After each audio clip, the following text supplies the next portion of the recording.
നമസ്കാരം. സംസ്ഥാന സർക്കാർ ലക്ഷങ്ങളും കോടികളും മുടക്കുന്നത് കൊണ്ട് യാതൊരു പ്രയോജനവും പൊതുജനങ്ങൾക്ക് ഇപ്പോഴില്ല. അതിന്റെ നേർക്കാഴ്ചയാണ് ഇപ്പോൾ തുടർച്ചയായി നടന്നുകൊണ്ടിരിക്കുന്ന വന്യജീവികളുടെ ആക്രമണത്തിലുള്ള മരണങ്ങളും. അതിന്റെ ഉത്തമ ഉദാഹരണമാണ് കഴിഞ്ഞ ദിവസം വയനാട്ടിലുണ്ടായിരുന്ന കാട്ടാന ആക്രമണത്തിലെ മരണം. എന്നുവെച്ചാൽ സംസ്ഥാന സർക്കാർ 80 ലക്ഷം രൂപ വാടക കൊടുത്തുള്ള ഹെലികോപ്റ്റർ ചാലക്കുടിയിലെ സദേൺ കോളേജ് വളപ്പിൽ ഉണ്ടായിട്ട് പോലും വയനാട്ടിൽ രക്ഷാദൌത്യത്തിന് ഉപയോഗിക്കാൻ ആ ഹെലികോപ്റ്ററിനെ കൊണ്ട് സാധിച്ചിട്ടില്ല. കാരണം വെറും 10 മിനിറ്റ് കൂടുതൽ ദൂരം അധികമുണ്ട് എന്ന് പറഞ്ഞ് ആ ഹെലികോപ്റ്റർ ഉപയോഗിച്ചില്ല എന്നതാണ് ഇവിടെ ഏറ്റവും കൂടുതൽ ശ്രദ്ധേയമാകുന്നത്.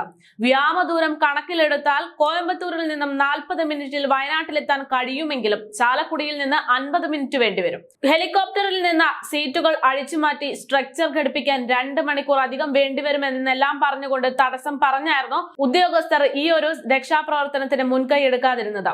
മാസം 25 മണിക്കൂർ പറക്കാൻ 80 ലക്ഷം രൂപ നിരക്കിൽ ചിപ്സൺ ഏവിയേഷൻ പ്രൈവറ്റ് ലിമിറ്റഡിൽ നിന്ന് സംസ്ഥാന സർക്കാർ വാടകയ്ക്കെടുത്ത ഹെലികോപ്റ്റർ ഏതാനും മാസങ്ങളായി ചാലക്കുടിയിൽ ഉപയോഗിക്കുക പോലും ചെയ്യാതെ സൂക്ഷിച്ചിരിക്കുകയാണ്. കേരളത്തിന്റെ മധ്യഭാഗം എന്ന നിലയിലാണ് തെക്ക് വടക്ക് ജില്ലകളിലേക്ക് അനായാസം എത്തുന്ന രീതിയിൽ ഇവിടെ ഈ ഹെലികോപ്റ്റർ സൂക്ഷിച്ചിരിക്കുന്നത്. DGPയുടെ ഓഫീസിന്റെ നേരിട്ടുള്ള നിയന്ത്രണത്തിലാണ് ഈ ഹെലികോപ്റ്റർ യാത്രകളെല്ലാം ചെയ്യുന്നത്.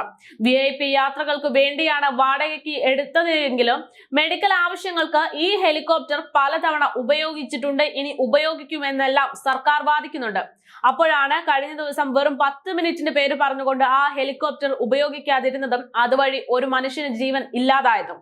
എയർ ആംബുലൻസ് ലൈസൻസ് ഉള്ള അത്യപൂർവം ഹെലികോപ്റ്ററിൽ ഒന്നാണിതെങ്കിലും ഇതുകൊണ്ട് കേരളത്തിലെ ജനങ്ങൾക്ക് യാതൊരു ഉപയോഗവുമില്ല. മാത്രമല്ല, കാട്ടാനയുടെ ആക്രമണത്തിൽ പരിക്കേറ്റ പോളിന്റെ ജീവൻ രക്ഷിക്കാൻ ഇത് ഉപയോഗപ്പെടുത്താൻ സാധിക്കാത്തതിന്റെ പേരിൽ ഇപ്പോൾ പ്രതിഷേധവും ശക്തമാകുന്നുണ്ട്.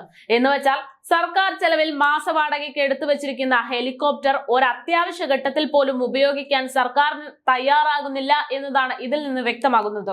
അപ്പോൾ പിന്നെ എന്തിനാണ് ഇത്തരത്തിലുള്ള സംവിധാനങ്ങളെല്ലാം സർക്കാർ ചെലവിൽ നിയന്ത്രിക്കുന്നത്, സർക്കാർ പണം കൊടുക്കുന്നത് എന്നൊരു ചോദ്യം ജനങ്ങൾ ചോദിച്ചു പോകും.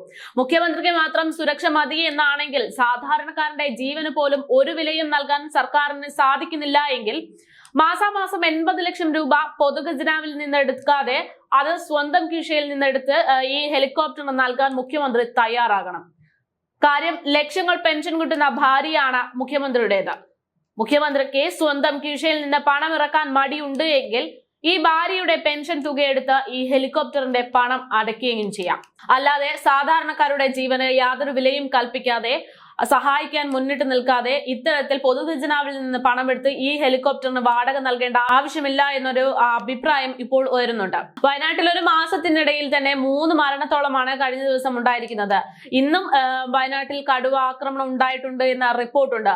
വയനാട്ടുകാരുടെ മനസമാധാനം തന്നെ ഇല്ലാതായിരിക്കുന്നത്, അതായത് ഒന്ന് ഉറങ്ങാൻ പോലും ഭയക്കുന്ന സാഹചര്യത്തിലായിട്ട് പോലും മുഖ്യമന്ത്രി ഇപ്പോൾ മുഖാമുഖം പരിപാടിയുടെ തിരക്കിലൊക്കെയാണ്.